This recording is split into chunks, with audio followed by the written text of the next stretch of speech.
vou falar sobre juristocracia. É um tema que o Glauco pediu, porque acho que é um tema que engloba todas as temáticas que foram analisadas um pouco antes, e eu acho que é o tema que tem total relação com a ideia do garantismo. Então eu queria cumprimentar bastante o Glauco pela iniciativa, pelo evento maravilhoso que ele organizou. Ele é a pessoa que realmente trouxe para o processo civil a discussão sobre garantismo, e cada dia que passa, pela atuação dos nossos tribunais e pela doutrina, por parte da doutrina que a gente tem visto ser produzida no Brasil, isso é de uma relevância ímpar. Então, eu estou aqui também ao lado do presidente da nossa associação, o Eduardo Fonseca da Costa, que é a corporificação do garantismo, na minha opinião, enquanto jurista, enquanto magistrado, né? Bom, eu vou falar para vocês direto ao ponto. O que é juristocracia? Juristocracia é um termo usado pelos americanos, principalmente numa obra muito famosa chamada Two Words for Juristocracy, do Hans Hirsch, que é governo de juízes. É uma forma de degeneração da democracia tripartite, de separação de poderes, em que o judiciário ele invade competência dos outros poderes. Ele invade competência dos outros poderes sem autorização legal para tanto. E ao invadir competência dos demais poderes, esse judiciário se agiganta e começa a invadir a esfera de liberdade de cada um dos indivíduos. Por isso, a juristocracia é um termo crítico, é um termo em que você critica uma degeneração da democracia. E em muitos momentos do Brasil, em várias etapas, você vê lances de juristocracia no Brasil. No Brasil, a juristocracia ela corre o risco de ser suplantada por uma Ministério Público-cracia, né? Porque parcela do Ministério Público Federal, ela vai se agigantando, e agora ela se deu conta de que ela não precisa do judiciário também, porque ela negocia a pena, ela aplica a pena, ela determina quem pode ser, quem vai sofrer e quem não vai sofrer, né? Então o Ministério Público, no Brasil, parcela dele, não tem nenhum tipo de controle, ela pode fazer o inferno de uma vida que é inocente, porque eles têm os mecanismos para realizar esses atos. E a gente no Brasil, como a gente não tem a accountability, a gente não tem prestação de contas, né? O abuso de poder no Brasil é impune. E aqui, estou sendo gravado, já corro o risco de na segunda ter um inquérito aberto contra mim por obstrução de justiça. Por quê? Porque se você fizer um discurso, muitas vezes hoje no Brasil, um discurso pela legalidade, pela aplicação das garantias, no Brasil isso ou atua como advogado, isso muitas vezes no Brasil é tratado como obstrução de justiça. A obstrução de justiça hoje serve como um instrumento de pressão política contra qualquer pessoa que se apresente como meu inimigo ideológico, político ou qualquer coisa do gênero. Por isso que é muito importante falar de garantismo e falar de juristocracia e nessa faceta brasileira de publicocracia. Bom, e aí, tem várias formas de a gente pensar e explicar isso para vocês. Eu vou fazer duas referências de um texto e um livro. Um texto é de uma alemã, da Ingeborg Maus. É um texto que está traduzido. Na minha opinião, qualquer funcionário público no Brasil tinha a obrigação de ler e interpretar esse texto. Advogado público, Ministério Público e principalmente juiz. O título do artigo chama O Judiciário como Superego da Sociedade. O que a Ingeborg Maus fala nesse livro? Ela está criticando o Tribunal Constitucional Alemão, veja, que é muito melhor do que o que a gente tem aqui, na década de 60, quando o Tribunal Constitucional Alemão começou a dar muitas decisões invadindo a esfera da política, invadindo a esfera de deliberações democráticas. Se deliberava no Congresso algo e vinha o Tribunal Constitucional Alemão e invadia em relação àquilo. E ela vai falando as principais decisões sobre isso. A decisão mais polêmica foi sobre o aborto na ocasião. E aí ela cunhou que o judiciário não poderia figurar como superego da sociedade, no seguinte sentido, em que há um âmbito de escolhas individuais, que são escolhas individuais que não podem ser suplantadas por uma atuação externa estatal, inclusive e principalmente do judiciário, que sequer teria uma legitimidade democrática no sentido de sufrágio. Então, o que eu vou vestir, o que eu vou comer, qual religião que eu quero seguir, aquilo que o Dworkin, no modo dele, chama de são escolhas éticas individuais. Numa boa democracia, eu tenho que ter a liberdade de escolher. Quando o judiciário começa a entrar nessas esferas, a Ingeborg Maus diz assim, ele se torna o superego da sociedade. E no Brasil, não raras, a gente tem várias decisões nesse sentido. A gente tem desde decisões que mandam suspender um aplicativo de uso universal para todo mundo, um juiz de uma cidadezinha, não sendo pejorativo com a cidadezinha, mas que fosse da capital, determina a suspensão do aplicativo, porque ele entende que o aplicativo não está cooperando com a investigação dele. E o que isso vai impactar em 100 milhões de pessoas, pouco importa. A gente tem uma decisão também muito maravilhosa, determinando que o centro acadêmico, professor Bretas, essa aconteceu em Minas Gerais, que o centro acadêmico da Federal de Minas não poderia debater determinado assunto político. É o judiciário que diz o que um centro acadêmico pode debater ou não?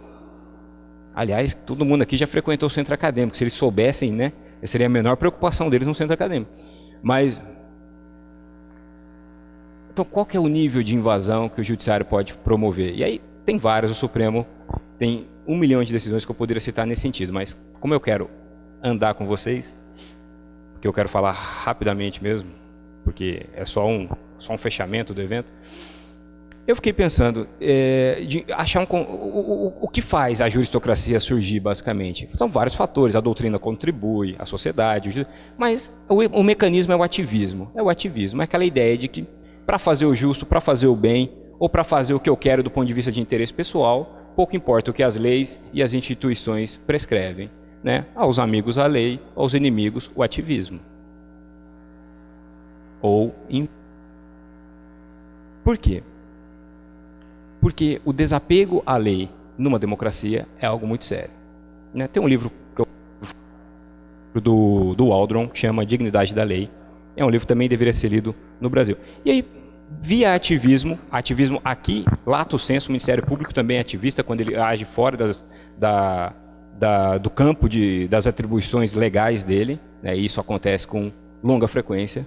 Toda vez que eu vejo um Ministério Público pedindo a prisão de alguém por um fato que aconteceu há 5 anos atrás, a prisão provisória ou temporária, eu digo, é ilegal. É ilegal per se. Aí, agora, qual é o problema do Brasil? O judiciário corrobora. Aí você cria um ciclo trágico do ponto de vista democrático. Porque a última instância de resistência de direitos fundamentais, ela é cooptada por um discurso ativista.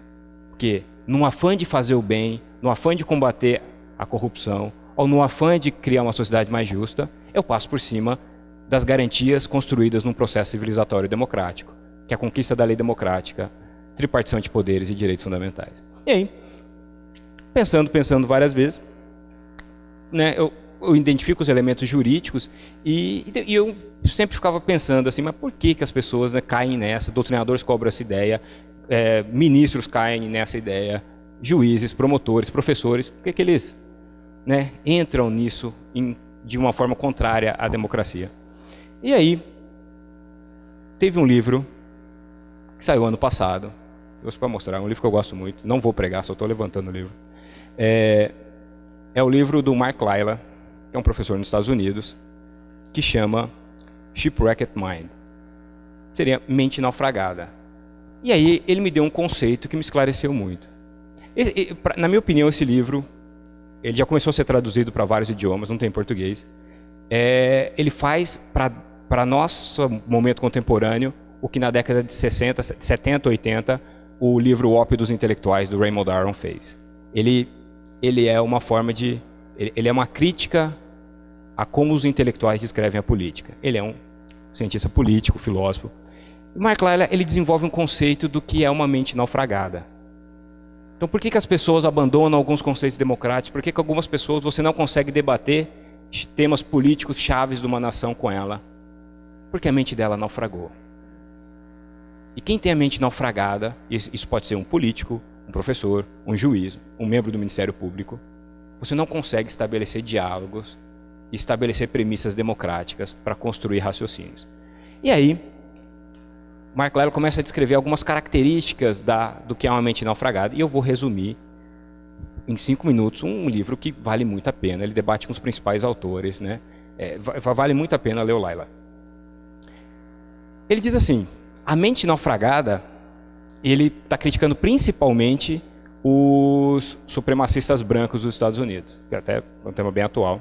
Só que ele também critica a esquerda norte-americana, a extrema esquerda. Na verdade, quando ele fala da mente naufragada, Mark Lilla está dizendo a extrema direita e a extrema esquerda dos Estados Unidos. Ele vai dizer assim, apesar de características diferentes, ambos têm em comum a mente naufragada. E eu fico feliz porque todas as palestras que eu dava, eu brincava que eu dizia que eu tinha um mecanismo que eu falava para os alunos, que eu dizia assim, ó, se vocês querem saber se uma coisa é ruim, se uma ideia é ruim, verifiquem se a extrema-direita e a extrema-esquerda brasileira concordam com ela. Fatalmente, quando elas concordam, é uma bosta. Vou dar 2 exemplos. Nova Constituinte. A extrema-direita brasileira quer uma nova Constituinte. E a extrema-esquerda também. Mas que democracia que fica fazendo novas Constituintes quando a Constituição dela é democrática? A Venezuela tem uma nova Constituinte. Esse é o modelo? Essa é a boa ideia. Quer ver uma outra coisa que a extrema-esquerda e a extrema-direita também elas concordam? Ambos concordam que a gente tem que fazer democracia sem o Congresso, sem o espaço político do Legislativo. Porque o Legislativo do Brasil é uma bosta. Então, melhor sem ele. Aí, que democracia existe sem um Legislativo forte? Então, bateu a chave, extrema-direita, extrema-esquerda, bateu junto, naufragou. A ideia está naufragada. Vale para o Brasil também. E aí, o que é uma mente naufragada? O Laila vai dizer, a mente naufragada é o reacionário e o revolucionário. O reacionário, e ele diz, é o reacionário, não é o conservador. E é o revolucionário, não é o liberal, o democrata americano. Né? E aí o Reinaldo Azevedo falou aqui um pouco dos conservadores. Então, na verdade, não está julgando conservadores nem pessoas de esquerda. Ele está dizendo o reacionário, e ele diferencia reacionário de conservador, e o revolucionário. Eles têm várias características em comum. Tanto o reacionário pela direita quanto o revolucionário pela esquerda, eles acham que controlam a história. Eles acham que a história é um processo linear, que você consegue ter uma leitura, quando na verdade a história é são múltiplos caminhos complexos e ela não anda de maneira linear. Ninguém tem uma fórmula, uma visão, uma metodologia, uma epistemologia de garantir para você a leitura da história. Porque a leitura da história é muito mais complexa do que a cronologia dos fatos. Basta pegar quando os europeus comemoravam que o Estado-nação estava indo bem, a democracia estava se alastrando na maior parte da Europa. Você pega os textos em 1925, maravilhosos nesse sentido. 20 anos depois surgiu a Segunda Guerra Mundial. Talvez um dos episódios de maior atrocidade. Boa parte dos cientistas políticos na Europa cantava a Era de Glória. E 20 anos depois caíram na Segunda Guerra Mundial. Por quê? Porque a história é muito mais complexa do que técnicas ou ideologias de gabinete ou formas de leitura podem promover. Então todos eles confiam no controle em que eles enxergam como a história anda. Tanto o reacionário quanto o revolucionário, ele imagina que ele foi tocado por alguma coisa que deu a ele uma visão de como a história é e como a história deveria ser, melhor do que todo mundo que não concorda com ele. Por pior que seja a visão dele sobre o tema.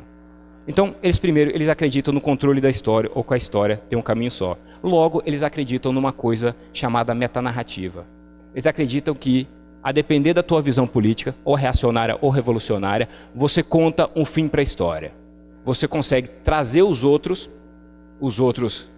que não concordam com você, porque você tem um caminho melhor para eles. A metanarrativa ela pode ser religiosa, fazer o paraíso, o Éden na Terra. A metanarrativa, o marxista radical ele tem uma metanarrativa, que é a construção final do Estado comunista, e que seria o fim da história. Porque eles sabem que há um fim da história, há um fim do caminho. O reacionário, a diferença dele para o marxista radical, é que o fim da história dele está no passado. É o resgate de uma tradição que ele nunca viveu, mas que ele idealiza. O marxista ele idealiza um futuro. E isso eles ignoram o pluralismo, a complexidade do mundo contemporâneo. Por isso eles têm uma mente naufragada. E se eles acreditam em metanarrativa, eles naturalmente são messiânicos. Toda mente naufragada, ela te vende um discurso de salvação, um discurso de pureza. Você não tem debatedor quando você tem a mente naufragada. Você não tem um opositor político. Você não tem um debatedor acadêmico. Você tem o infiel, o não convertido, aquele que não viu a luz. Porque você viu a luz, eles nunca viram. Então você nunca tem um diálogo de respeito. Você tem um diálogo de submissão, um diálogo de colonização e um diálogo de opressão. Isso seja o reacionário à direita, seja a pessoa à esquerda, o revolucionário. Quando você é messiânico, você cria um outro problema. Na política, você troca a prudência, que é o elemento da arte da política. Russell Kirk fala isso, e Aristóteles falava a seu modo. Você troca a prudência pelo fundamentalismo. pela guerra da ideologia. Você não quer debater com o inimigo. Quer dizer, você não quer debater com o opositor, você quer suplantar o inimigo. Isso é muito pouco democrático. Isso é altamente complicado. Os jacobinos, que são um dos grandes exemplos de mente naufragada, o Laila usa eles de exemplo. O que os jacobinos fizeram depois que assumiram o poder? Primeira coisa que eles disseram: zeramos o ano. Agora, a partir da Revolução, o ano é 1. Porque toda a história, para os jacobinos, tudo que aconteceu na história, até então, tudo era um preparativo para esse fim, que é a Revolução Francesa. Por isso que agora eu zero. Agora eu tenho, o mundo existe a partir da Revolução Francesa. Porque eles acreditam que o mundo se divide em épocas. Porque a história, para eles, é linear e eles a controlam.